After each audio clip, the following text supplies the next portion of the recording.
ఈరోజు కేసీఆర్ గారి దివాస్ దీక్ష 2009 నవంబర్ 29 నాడు తెలంగాణ సాధన కోసం రాజశేఖర రెడ్డి గారు సెప్టెంబర్ 2 చనిపోయిన తర్వాత రోషయ్య గారు ముఖ్యమంత్రిగా ఉన్నప్పుడు తెలంగాణ సాధన కోసము అమరణ నిరాహార దీక్ష స్టార్ట్ చేశాడు. కరీంనగర్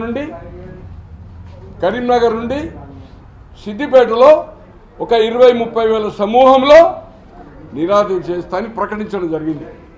నా దీక్షను ఎవరన్నా భంగం చేస్తే 20,000 మంది ఏదైతుందో అగ్నికి ఆహుతాయి. ఆ 20,000 మంది పెట్రోల్ పోసుకొని చనిపోవడానికి సిద్ధంగా ఉన్న సైనికులే మేము పేర్లతో సహా రిజిస్టర్ చేసినాము. జాగ్రత్త, స్టేట్ గవర్నమెంట్ డీజీపీని హెచ్చరిస్తున్నా అని చెప్పి వార్నింగ్ ఇచ్చి కరీంనగర్లో 2 రోజులు బస్సు చేసిన తర్వాత ఎప్పుడైతే దీక్షకు బయలుదేరాడు ఆ దీక్ష నుంచి తన కారులో కూర్చోలే, పోలీస్ బుల్లెట్ ప్రూఫ్ కారులో కూర్చున్నాడు. ఎక్కడ తీసుకుపోతారా పోలీసు? సిద్దిపేట తీసుకుపోరు కదా, వరంగల్ నుంచి ఖమ్మం తీసుకుపోయారు 29 నాడు. ఇక్కడ ఎవరున్నారు? ఆయన అల్లుడు హరీష్ రావు. పెట్రోల్ ఒక 1,000 రూపాయల పెట్రోల్ ఉంది, ఆయన కూర్చున్నాడు. ఈనాడు పట్టుకపోయాడు. ఖమ్మం పోయిన తర్వాత ఏదైతుందో ఖమ్మంలో జ్యూస్ తాగిండి, అదంతా సపరేట్ థింగ్. ఇది ఖమ్మం రిపోర్ట్. తర్వాత హైదరాబాద్ తీసుకొచ్చారు 2వ తారీఖు నుంచి. ఇది నిమ్స్. ఎవ్రీడే ఏమైతే వాడాడో మీకు ఆల్రెడీ ఇచ్చాను. It is in the 2nd నుంచి 29th నుంచి ఏం ట్రీట్మెంట్ అయిందని, ఏం తీసుకున్నాడు, ఏమైనా ఆహారం తీసుకున్నాడా, ఫ్లూయిడ్స్ తీసుకున్నాడా, లేకపోతే జ్యూస్ తాగిండా, ఎవ్రీథింగ్ అంది రిపోర్ట్ ఉంది. ఇది ఫిజికల్ రిపోర్ట్. అలాగే నిమ్స్లో ఏదైతుందో 9 నాడు చనిపోయే దశలో ఉన్నాడని state intelligence failure, central intelligence failure. Central intelligence ఇక్కడ మన్మోహన్ సింగ్ గారు ప్రధాని. 2009 రెండోసారి వచ్చిన ప్రభుత్వం అది, రాజశేఖర రెడ్డి గారు చనిపోయింది. సెంట్రల్ ఇంటెలిజెన్సీ రిపోర్ట్ ఇవ్వలేకపోయింది, ఆయన ఫ్లూయిడ్ తీసుకుంటున్నది స్టేట్ ఇవ్వలేకపోయింది. రోషయ్య గారికి ఖబర్ లేదు. ఒక తెలంగాణ నాయకులు పేరు చెప్పదలుచుకోలేదు, ఆయన చనిపోయిండు. కానీ ఇప్పుడు ఆయారాం గయారాం మళ్ళీ కాంగ్రెస్ వచ్చింది, వాళ్ళకి తెలుసు ఇతను ఫ్లూయిడ్ తీసుకుండే. నేను అమెరికా వెళ్ళాను 29th నైట్, రజనీకాంత్ గారు TV 9లో అన్నా వాళ్ళు ఫ్లూయిడ్ తీసుకుంటున్నాడు 30 ఏళ్ళు అయినా బతకగలుగుతాడు దాంతో. ఆయనకి ఇప్పుడు 50 అనుకోండి, ఇంకో 50 ఏళ్ళు బతకగలుగుతాడు. ఫుడ్ కంటే ప్రోటీన్స్ తీసుకుంటుండో చెప్పిన. నేమాని భాస్కర్ తర్వాత సాక్షి పోయాడు, మళ్ళీ NTVకి వచ్చాడు. ఇప్పుడు ఎక్కడుందో తెలియదు, దేంట్లో ఉన్నాడు. అతనికి చెప్పాను, అతను అదే చెప్పాడు. నేను 18కి వచ్చాను. 18కి వచ్చిన తర్వాత డాక్యుమెంటేషన్, నా సోర్స్ ఇన్ఫర్మేషన్ యాక్ట్లో తీసుకోలేదు. నాకుండే అక్కడ ఫ్రెండ్స్ ఏదైతుందో 2 డాక్టర్స్ వచ్చిన తర్వాత నేను 16కు వాళ్ళకి పికప్ చేశారు. 18 నాడు ఫస్ట్ టైం 18 అంటే ఫ్రెషర్ అవుతుంది ఆంధ్ర తెలంగాణ విభజన జరగద్దని. అప్పుడు ఏదైతుందో నేను తీసుకొని 18 నాడు నేను బహిరంగపరిచింది. దాని తర్వాతనే 18లో ఎన్నికల ముందు PCC అధ్యక్షుడు ఉన్న ఉత్తమ్ కుమార్ రెడ్డి గారికి ఇచ్చాను. నేషనల్ ఛానళ్ళు, లోకలు 3 కాలంలో ఐటమ్ వచ్చింది. అంతకంటే ముందు నరసింహులు మాజీ మంత్రికి ఇచ్చాను. రేవంత్ రెడ్డి గారికి ఏదైతుందో నాగార్జున సాగర్ ఉప ఎన్నికల్లో ఇచ్చాను. లాస్ట్ డే చెప్పాను. అలాగే జైపాల్ రెడ్డి గారు అడిగారు, ఇచ్చాను. ఇచ్చిన తర్వాత ఆయన ఒక ప్రెస్ కాన్ఫరెన్స్ చెప్పాడు. ఆయనే అన్నీ ఫేక్ చేస్తాడు, కానీ అవసరమైనప్పుడు దీక్ష కూడా ఫేక్ దీక్ష అవుతుంది, అవసరమైనప్పుడు నేను బయట పెడతాను. కానీ అనుకోకుండా చనిపోయాడు. ఎలక్షన్స్ ముందే, పార్లమెంట్ ఎలక్షన్ ముందు చనిపోయాడు. అలాగే ఇదే సిమిలర్గా మీకు ఏదైతుందో 20 నాడు స్టేట్మెంట్ ఇచ్చాడు, ఒక ప్రెస్ కాన్ఫరెన్స్. డిసెంబర్ 25కు రివర్స్ అయింది తెలంగాణ అంశాన్ని. 9 నుంచి రివర్స్ అయింది. ఏమన్నాడు?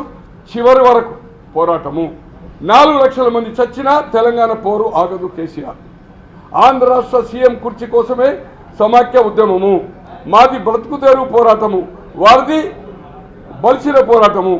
మైకులు విరగొట్టే చంద్రబాబు వారం రోజుల నుంచి కనిపిస్తలేడు. చెప్పులు మోయటం ఎందుకు, దమ్ముంటే పార్టీ పెట్టండి. టీడీపీ తెలంగాణ నాయకులకు TRS అధినేత హెచ్చరిక. ఇది ఏదైతుందో అంటే 4 లక్షల మంది చచ్చినని ఎప్పుడన్నాడు? అప్పటికి 12,000 మంది వచ్చారు. ఈయన ఫేక్ దీక్ష, ఈయన ఎక్కడ వస్తాడో అని. 4 లక్షలు అంటే 4 కోట్ల జనాభా తెలంగాణ అంటే 4 lakhs చావడానికి రెడీ అన్నాడు. ఆయన దొంగ దీక్ష. ఈరోజు పులి నోట్లే పొద్దుటి నుంచి కొన్ని లక్షల రూపాయలు, కోట్లు అవుతాయి.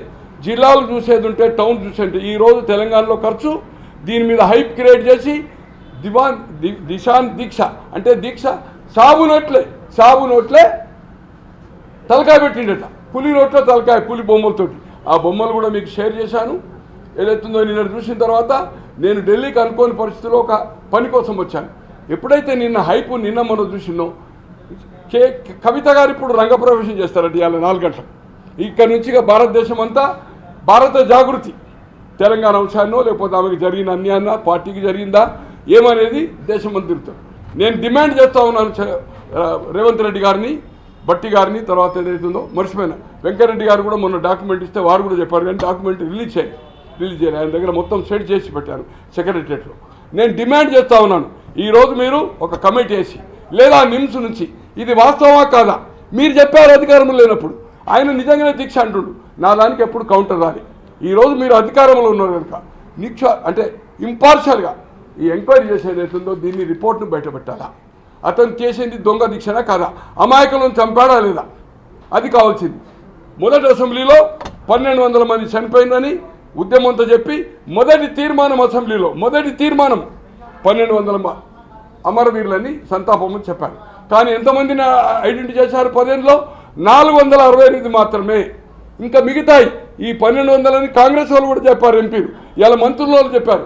నేను అడుగుతున్నా, నిజంగా 1200 మంది వచ్చిందా లేదా, 468 వీళ్ళందరికీ ఏదైతుందో ఉద్యోగాలు ప్లస్ 10 లక్షల రూపాయలు ఇవ్వడానికి ప్రయత్నం చేయాలని కూడా మీ ముందు డిమాండ్ చేస్తూ ఉన్నాను.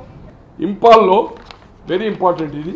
ఇంపాల్లో ఒక మహిళ చట్టం పేరట ఇరోమ్ షర్మిల ఓటు హక్కును ఈమె ఏదైతుందో ఒక హక్కుల కోసం లెఫ్ట్ ఐడియాలజీ 13 ఏళ్ళు చేసింది.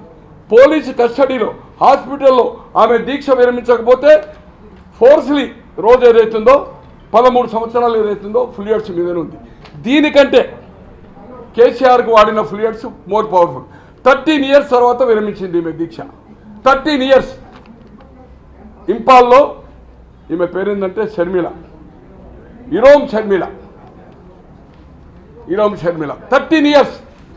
ఇదే కేసీఆర్ గారు అయితే ఏదైతే వాడినరో దానికంటే తక్కువ ఫ్లూయిడ్స్ వాడి 13 ఏళ్ళు జిందా. పోలీస్ కస్టడీలో హాస్పిటల్లో దీక్ష విరమించకపోతే ఫోర్స్లీ ఫ్లూయిడ్స్ ఎక్కించారు. 13 ఇయర్స్ తర్వాత